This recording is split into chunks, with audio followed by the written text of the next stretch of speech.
কি দেখে ভোট দেওয়া উচিত, কি দেখে ভোট দিবেন? আমাদের দেশে মানুষ তো লোককে দেখে ভোট দেয়, তাই না?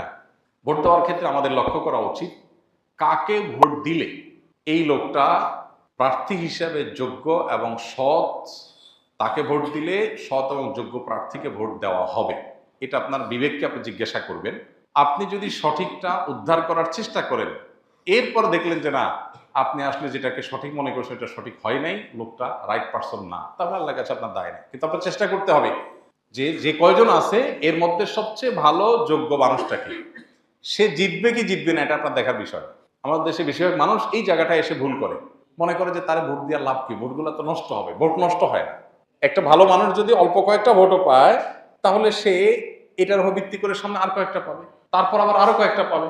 কিন্তু আপনি যদি ভোট দেওয়ার এই রাস্তাটা বন্ধ করেন, অথবা তাকে সে কম ভোট পাবে এই চিন্তা করে আরেকজনকে ভোট দেন, তাহলে কি হবে? এই চান্সে খারাপ মানুষগুলো তাদের খারাপের রাজত্ব আরো বেশি করে করতে পারবে।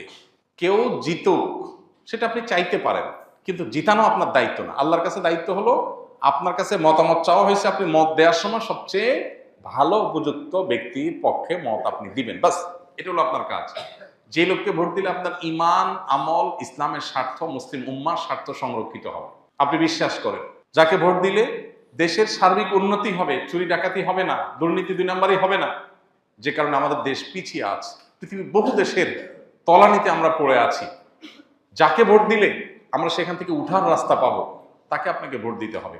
এক্ষেত্রে বায়াসনেসের ঊর্ধ্বে উঠা, এই ক্ষেত্রে আপনার গোষ্ঠীগত, বংশগত, পরিচয়গত, হ্যাঁ, এই সমস্ত বিষয়গুলোর ঊর্ধ্বে উঠা, সামান্য একটু স্বার্থের জন্য, একটু টাকা পয়সার লোভে আমরা আজকাল অনেক সময় ভোট দিয়ে দিই, সেটা যেন না হয়। আল্লাহর কাছে অনেক বড় একটা জবাবদিহিতার জায়গা।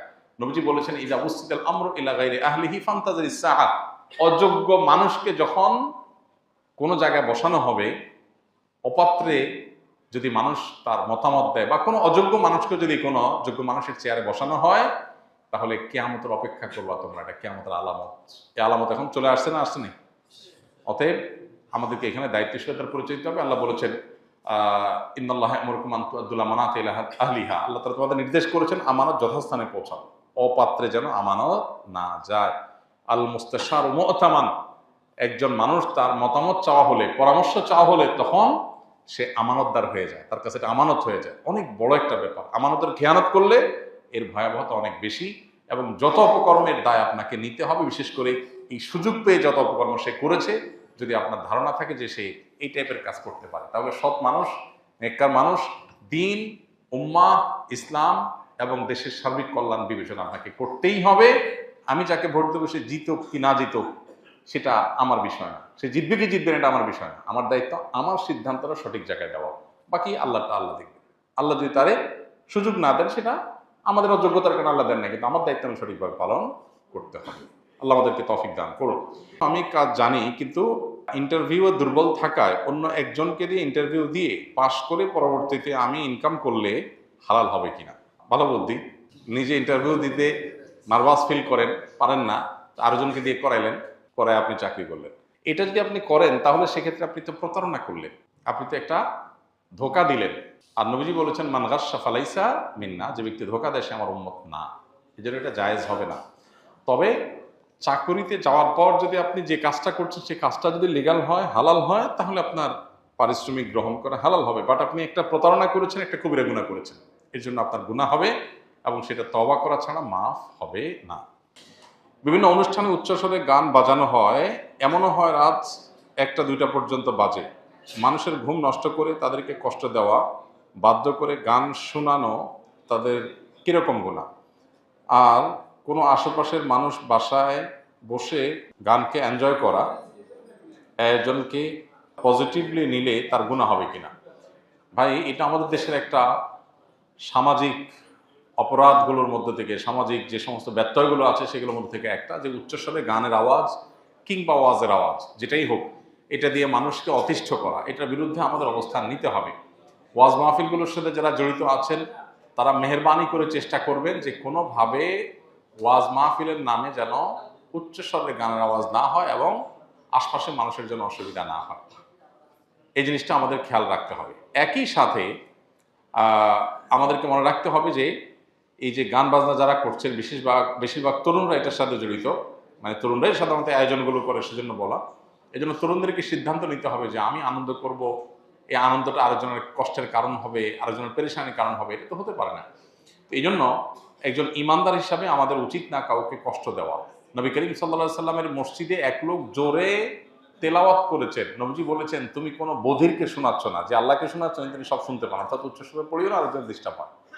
সেখানে আমরা কিভাবে ওয়াজ করতে গিয়ে মানুষের ডিস্টার্বের কারণ হয়, বিশেষ করে ঢাকায়, চট্টগ্রামের শহরগুলোতে যে মাহফিলগুলো হয়, গ্রামেও দূর দূরান্ত পর্যন্ত মাইক লাগাইলাম, এমন ভলিউমে আমি ওয়াজ দিলাম রাত 12টা 1টা পর্যন্ত যে মানুষ ঘুমাইতে পারলো না, সকালে ডিউটি আছে সে ঘুমাইতে পারছে না, বাচ্চাদের অসুস্থ, হার্টের রোগীদের কষ্ট হয়, কোনো অবস্থাতে এটা গ্রহণযোগ্য না। এটার বিরুদ্ধে আমাদের প্রত্যেকটা মানুষকে দায়িত্বশীলতার সাথে কথা বলতে হবে, ভূমিকা রাখতে হবে। আর এই বিনোদনের নামে, গান বাজনার নামে যে অত্যাচার, ওয়াজ তো যা শীতকালে হয়, তাও গ্রামে হলে পুরো গ্রামের মানুষ ওয়াজ শোনার জন্য প্রস্তুত থাকে, কিন্তু গান বাজনা তো নির্দিষ্ট একটা গ্রুপ অফ পিপল শুধুমাত্র শুনে, আর বেশিরভাগ মানুষ অতিষ্ঠ হয় এবং বছর জুড়ে হয়, এটা কোনো শীত আর গরম নাই। তো এই জন্য এই জুলুমটার বিরুদ্ধে আমাদের কথা বলা উচিত। শব্দ সন্ত্রাস বা শব্দ দিয়ে মানুষকে অতিষ্ঠ করা, এটা কোনো সভ্য সমাজে গ্রহণযোগ্য না, মুসলমান হিসাবে তো মোটেই না। আমাদের সমাজে অনেক অনাচারের বিরুদ্ধে সমাজের মানুষ সচেতন, কিন্তু এই অনাচারের বিরুদ্ধে সেরকম সচেতনতা নাই। কোথাও যদি এরকম অন্যায় হয়, এলাকাবাসী একত্রিত হয়ে সুন্দর করে আয়োজকদেরকে যা বুঝান, কাউন্সিলিং করেন যে ভাই তোমরা যে কাজ করছো এটা অন্যের কষ্টের কারণ হচ্ছে। আল্লাহ তাআলা আমাদেরকে অনাচার থেকে বের হয়ে আসার তৌফিক দান করুন। কিভাবে একটা মানুষের আনন্দ হয়, একজন লিখেছেন যে একজন বাসা থেকে এনজয় করছেন। হ্যাঁ, আপনি এনজয় করছেন কিভাবে? আপনি জানেন এই আওয়াজটা একটা মানুষের বুকে ধড়পড়ের কারণ, একটা হার্টের রোগী ছটফট করছে, এটা মনে উঠলে তো আপনার সব আনন্দ মাটি হয়ে যাওয়ার কথা।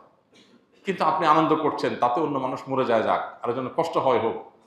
যে ব্যক্তি হারাম হিসাবে গান শোনা থেকে বেঁচে থাকতে চায়, যে ইমানদার এটা থেকে নিজেকে রক্ষা করতে চায়, তার জন্য গানের আওয়াজ হাতুড়ি দিয়ে আঘাতের মতো, সেটা শুনতে চায় না, আপনি জোর করে তাকে শোনাচ্ছেন।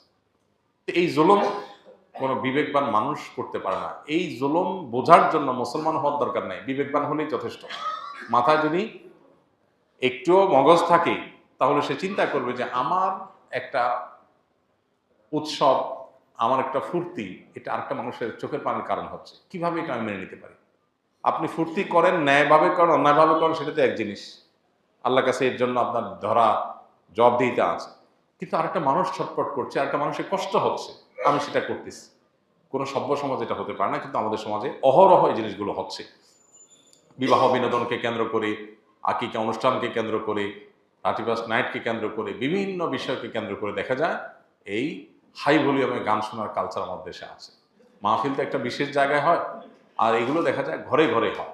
যুবকরা আস্তে আস্তে গান শুনলে তাদের ভেতরকার শয়তানি চিন্তাটা সেভাবে জেগে ওঠে না, যেন ফুল ভলিউম দেওয়া লাগে, যাতে শয়তান ফুললি অ্যাক্টিভ হয়ে যায়।